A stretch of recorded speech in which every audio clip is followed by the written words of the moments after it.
Fala Fogão, tá começando mais uma edição do Radar Alvinegro aqui no canal, domingo 21 de abril. Hoje o Botafogo vai a campo a partir das 18h30 no estádio Newton Santos para enfrentar a equipe do Juventude pela terceira rodada do Campeonato Brasileiro. E claro, vai em busca de mais uma vitória, de mais um resultado positivo, para que a gente possa seguir desenvolvendo a equipe num ambiente leve, de vitória, de confiança, que sempre ajuda bastante. Segundo o Vene Casagrande, o técnico Arthur Jorge realizou alguns testes, fez alguns ensaios e é provável que a gente tenha um 11 inicial bastante modificado. Até por conta de controle de carga, né? Você sabe que a comissão técnica do Botafogo está tentando colocar todo o elenco no nível físico acima daquele que eles encontraram. E por conta desse controle de carga, eventualmente vai ser necessário você fazer uma modificação aqui, outra ali, poupar um jogador aqui e ali. Vale destacar ainda a informação do TF, Damian Soares e Eduardo se recuperaram de lesão, mas não necessariamente ambos estarão na lista de relacionados. A gente nem sabe quem são os relacionados porque o Botafogo não tem divulgado. De repente, mais adiante, essa prática volta a acontecer. Quero comentar ainda que as ausências certas, Matheus Nascimento e Marçal, ambos se machucaram, Marçal novamente na panturrilha e a gente vai também falar sobre isso.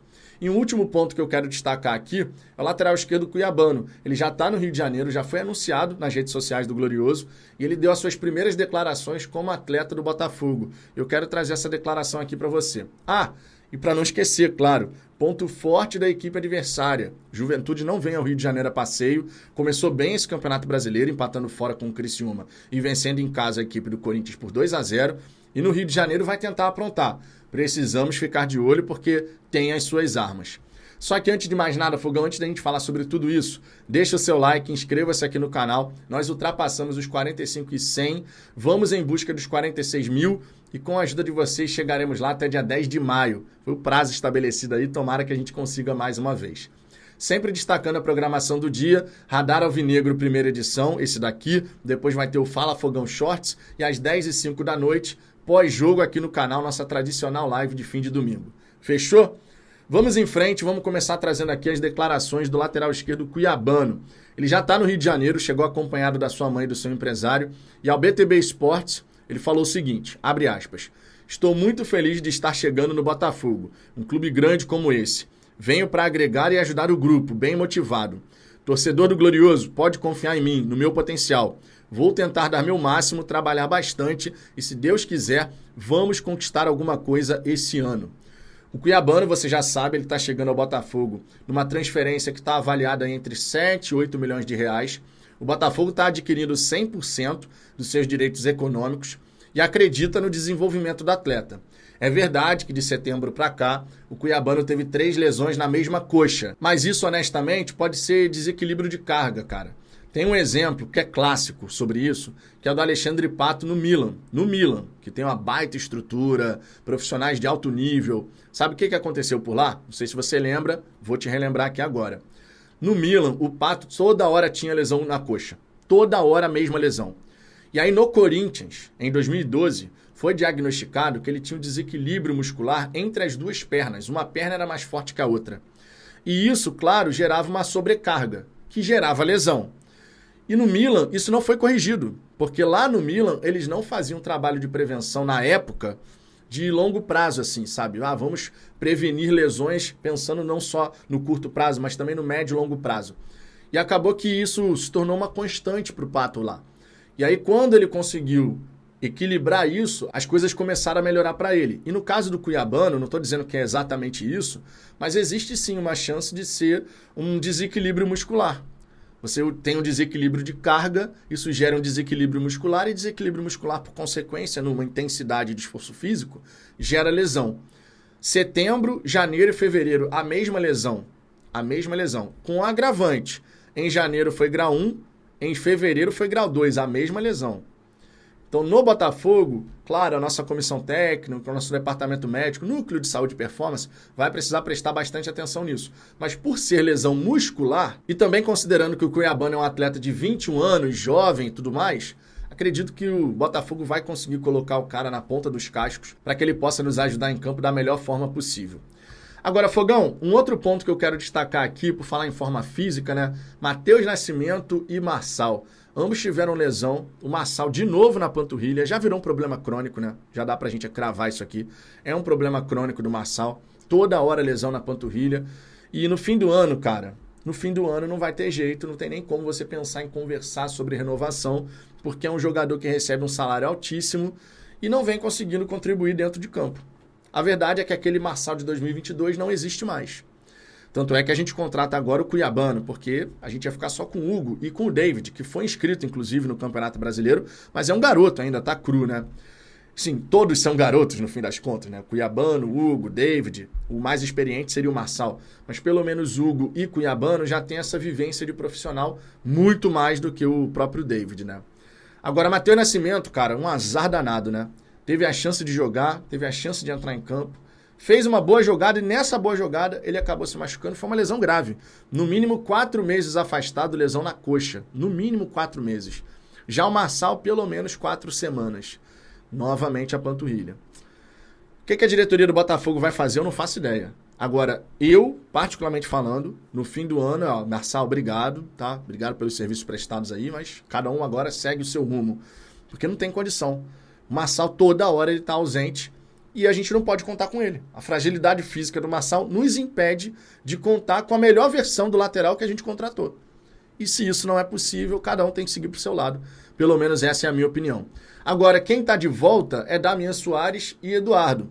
Os dois se recuperaram de lesão. O Damian Soares se recuperou de uma lesão na panturrilha, já o Eduardo foi uma lesão no tornozelo. Não necessariamente o meia vai estar disponível para esse jogo, tá? O TF disse que isso não está garantido, mas o Damian Soares deve aparecer entre os relacionados. Agora, surge uma questão interessante aí, cara. Segundo o Vene Casagrande, o técnico Arthur Jorge, que fez esses ensaios, esses testes, ele pode colocar o Gregory na lateral direita. Se o Damian Soares está disponível, né, e vai ser relacionado, por que colocar o Gregory na lateral direita? Não faz muito sentido isso, né? Realmente não faz sentido. Mas o Botafogo pode entrar em campo na partida de logo mais com a seguinte equipe: Gatito Fernandes, Gregory, Lucas Halter, Bastos e Hugo, Marlon Freitas, Patrick de Paula e Eduardo, Júnior Santos, Tiquinho Soares e Luiz Henrique. Essa informação aqui é do Vene Casagrande. Você vê que tem um desencontro de informação com aquilo que o TF passou, né? Que o Eduardo não necessariamente estaria disponível, não necessariamente seria relacionado. A gente vai ter que aguardar no fim das contas. Ninguém sabe exatamente quem são os relacionados do Botafogo para esse confronto, porque o Botafogo não divulga mais isso, né? Então, se o Botafogo não divulga, você pode errar alguma coisa que você vai falar. Acho que a única certeza que a gente pode ter é que realmente teremos uma equipe bastante modificada. E vai ser uma equipe modificada, por conta do que eu falei de controle de carga, mas independente disso, a gente tem que buscar fazer um bom jogo e conquistar mais um resultado positivo. E do lado de lá tem um adversário que vai ter as suas armas, tá? O Juventude, ele vem ao Rio de Janeiro para tentar novamente pontuar. Pontuou nas 2 partidas até aqui, tem 4 pontos conquistados. E no Rio de Janeiro não vai ser diferente. E por isso mesmo a gente precisa estar muito atento. Tem 3 pontos que eu observei na equipe adversária, tá?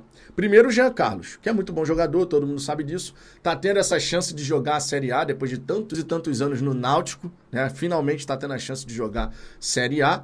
E ele começou bem pra caramba, tá? Começou fazendo gol e dando assistência. Tem 3 participações em gols. O Juventude até aqui marcou 3 gols. E nos 3 ele participou. Então não preciso nem ficar aqui me prolongando muito, dizendo que o Botafogo tem que estar atento ao Jean Carlos. Ele costuma atuar mais ali pelo lado esquerdo. O Juventude vem jogando num 4-4-2 ou num 4-4-1-1, né? Depende ali do desenho tático, mas normalmente um 4-4-2 com o Jean Carlos pela esquerda. Então ele vai atuar ali pelo lado do Júnior Santos, pelo lado do Luiz Henrique, o próprio Matheus Ponte, se ele for o lateral, né? Ou então o Gregory, se for o caso.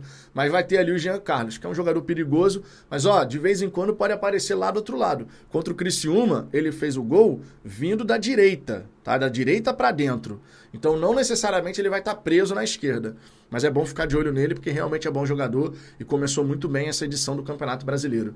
Um outro ponto que vale destacar da equipe adversária são as transições. O Juventude, ele costuma fazer uma marcação ali que coloca uma pressão no adversário, consegue recuperar essa bola e sai com 3, 4, 5 jogadores às vezes numa transição rápida. E é esperado que no estádio Newton Santos eles tentem fazer isso, né? Tentem jogar dessa maneira. Você coloca ali uma transição com 3, 4 jogadores, com capacidade de finalização, você pode ter problemas.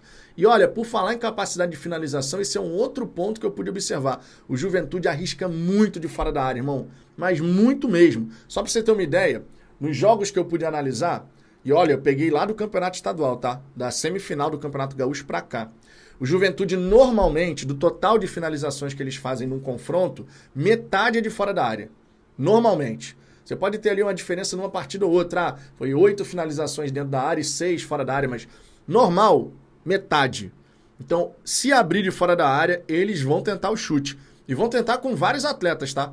Com vários atletas e com boa capacidade de finalização, inclusive. Eles costumam acertar o alvo. Claro, pode ser que nesse jogo não acertem nenhum chute no gol. Tomara, inclusive, né?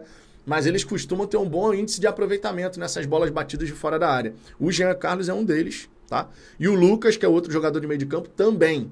Então é bom a gente ficar atento, porque são jogadores que vão arriscar e o Botafogo não pode dar esse espaço. Que assim a gente evita a dor de cabeça, né? Então são esses 3 pontos aqui que o Botafogo tem que ficar atento. Jean Carlos, as transições, que realmente são boas, e as finalizações de fora da área. Eles têm a ausência do Jadson, né? Ex-Botafogo, você lembra dele, já passou por várias equipes aqui do futebol brasileiro, ele foi expulso no último confronto e também vem se destacando nesse começo de campeonato, tá? Então é uma ausência importante no meio de campo do Juventude. O Jadson junto do Jean Carlos foram os 2 jogadores que mais se destacaram nesses 2 jogos aí de campeonato brasileiro. Então, como ele é ausência, o treinador vai ser obrigado a fazer uma modificação ali na equipe e isso pode ser benéfico para o Botafogo. Enfim, o Arthur Jorge certamente pensou em tudo isso, só tô te passando essa informação porque eu acredito que é interessante. Tá confiante para esse confronto, Fogão? Quero saber a sua visão, como é que você colocaria a equipe do Botafogo em campo?